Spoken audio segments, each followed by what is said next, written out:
So I'm Danielle, obviously Danielle, loan officer with Win Mortgage, and I'm meeting with SMART. So tell me about SMART. Tell me what it stands for and when it started and all of those fun things. So SMART stands for Saving Missing Animals Response Team. After years of volunteering, running a lost pet page and volunteering for the local shelter, we decided to start the organization and take in a lot of the dump dogs that are dumped and abused. So we cater more so to the dumped and abused at-risk dogs. In Flagler County. Flagler County, and we do every now and then if we get somebody in local surrounding counties that reach out to us and no shelter or rescue will take a dog that's been abused.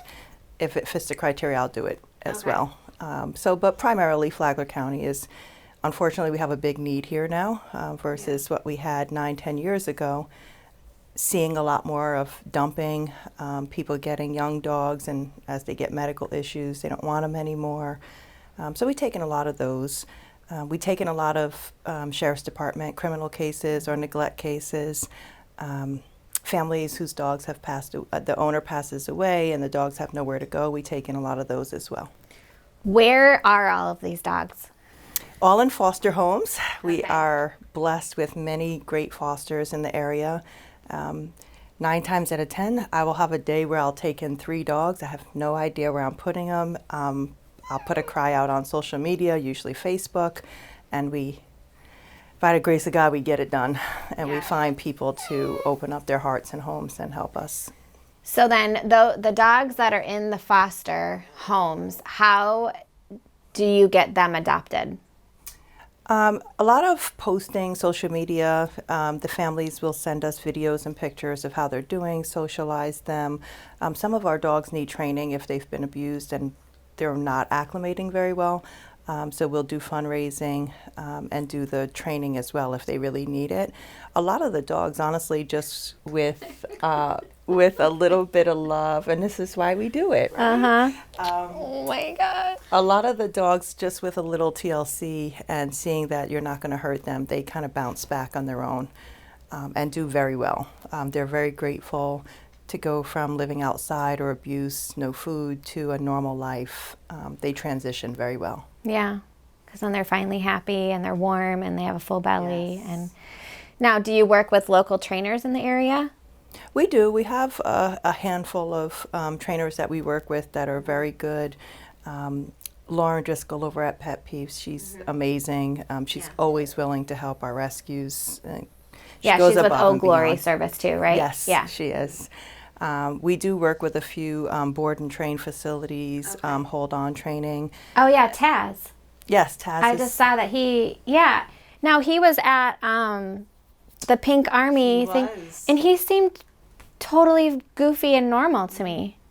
And he is, so we got Taz back maybe 6 months ago. Taz initially was dumped on 100 in Palm Coast by Winn-Dixie, right by 95 area. We had to trap him, terrified of humans. It took Detective Andy Conrad and Mike Langana, they fostered him after trapping him. He had a lot of fear of humans, so just needed a lot of work to get him to acclimate, especially of men. So clearly abuse and probably dumping from a man. We took him out to an adoption event. We do European Village every few weeks and a few other events. Took him out, Pink Army event. He met a lot of people, did amazing. Yeah, he just has totally fine. His main issue is he just never had that initial training to acclimate in a home and know the do's and don'ts. So family adopted him. They did foster to adopt. Did the adoption, stopped responding to Annie and I. Things looked a little suspicious, and then we got a call. Somebody picked him up after he was running the streets for a week in the woods.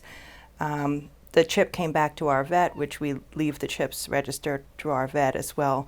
So we got is the that call. East Coast? Yes, okay. East Coast Animal Hospital. So I was able to go up and pick him up and get him into the vet, clear everything because he had some vomiting. So we're sending him off to training, $2,600 for board and train. Most rescues and shelters will not put that kind of funding into a dog, but he deserves it. Yeah. He's been dumped twice. So what will the board, like, what will that do? That the board training, like, what do they focus on? Well, it's a pretty intense 4-week program where she has him and works with him daily, several times a day.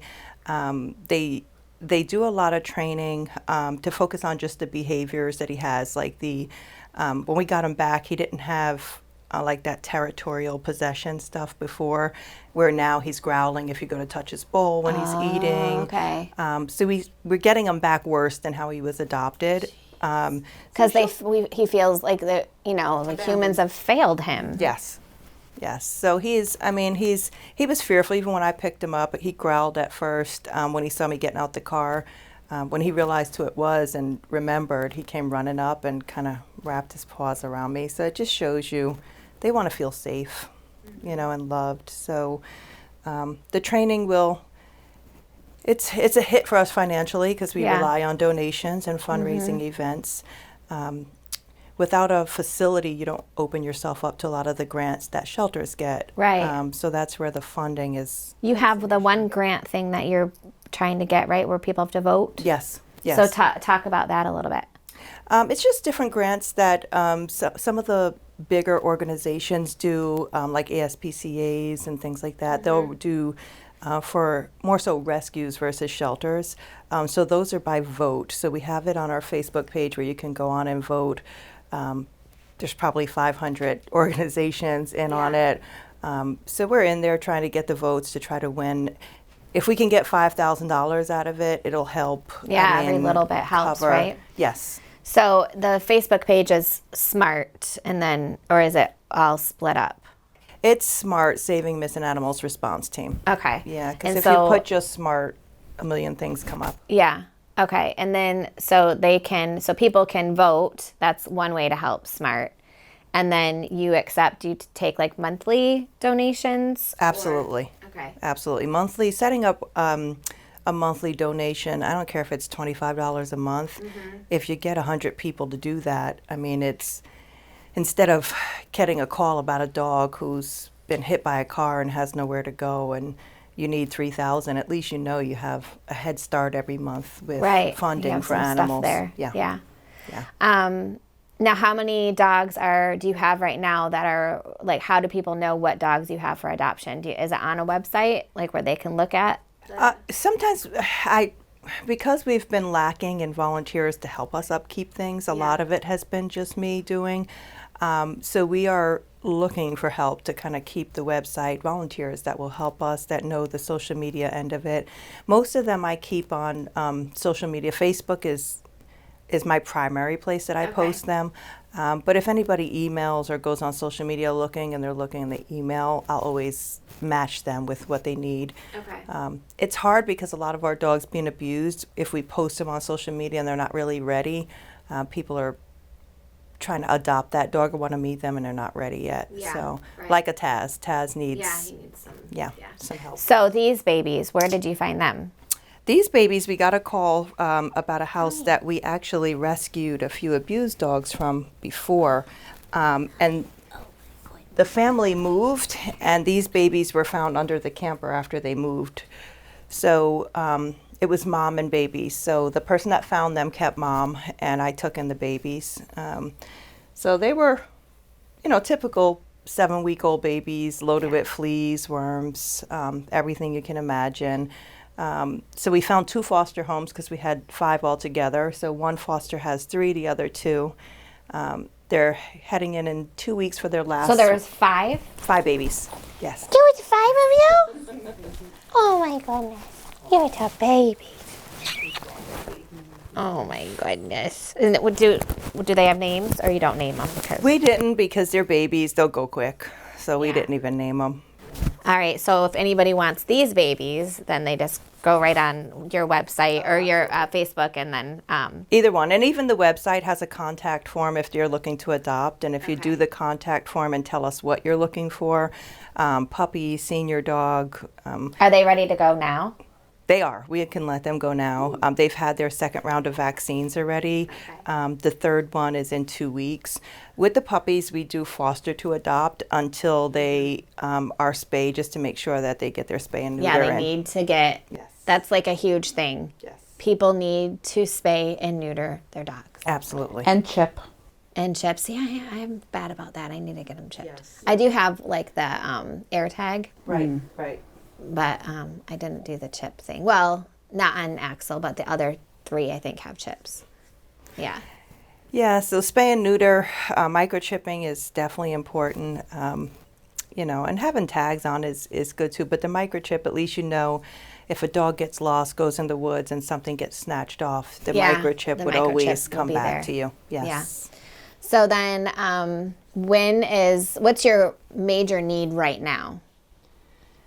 Oh, other than finances, because Finances. of the big vet bills, taking in mostly abused and dumped dogs, our vet care is very high.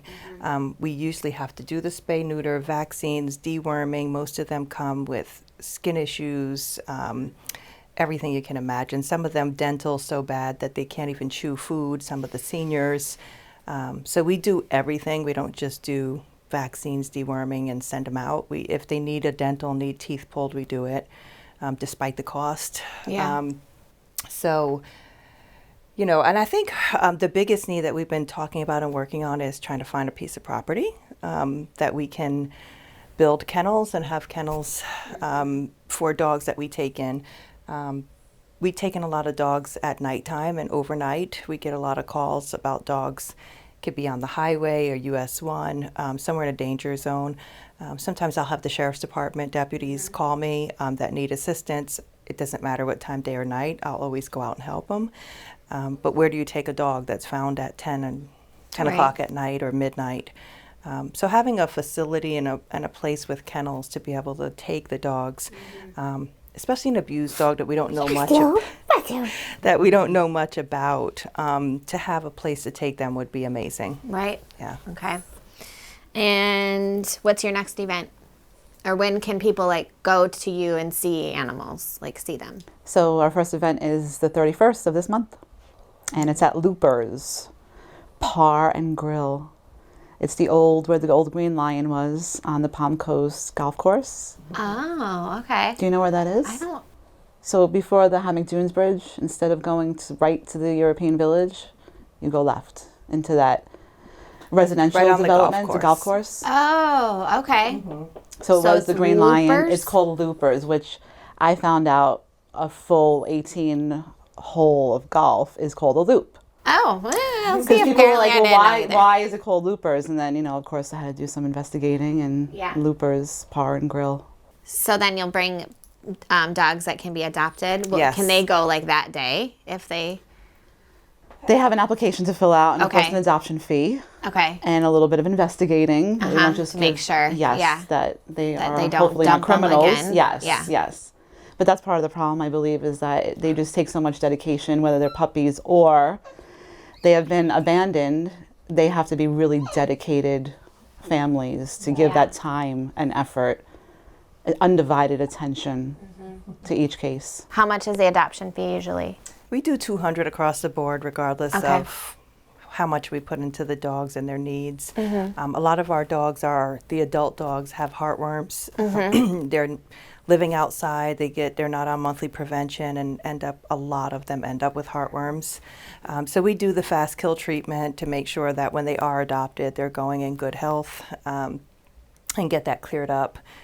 And it's quite costly. By the time we do spay, neuter, heartworm, treatment, and vaccines, we could be looking at $3,000 a dog to vet them. Yeah. It's amazing. And I know you both work and Annie, and you work super hard. And you're all over everybody will tag you when somebody, so everybody has heard of Caroline Johnson, I'm sure.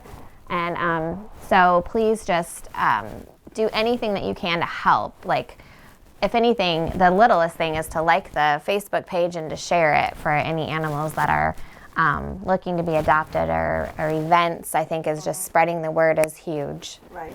So Yeah, and like I say, as small as, we post fundraisers for a lot of the dogs. People don't understand, why every time we post a dog, we're posting, for donations. the only way we can save them is with the support of the community.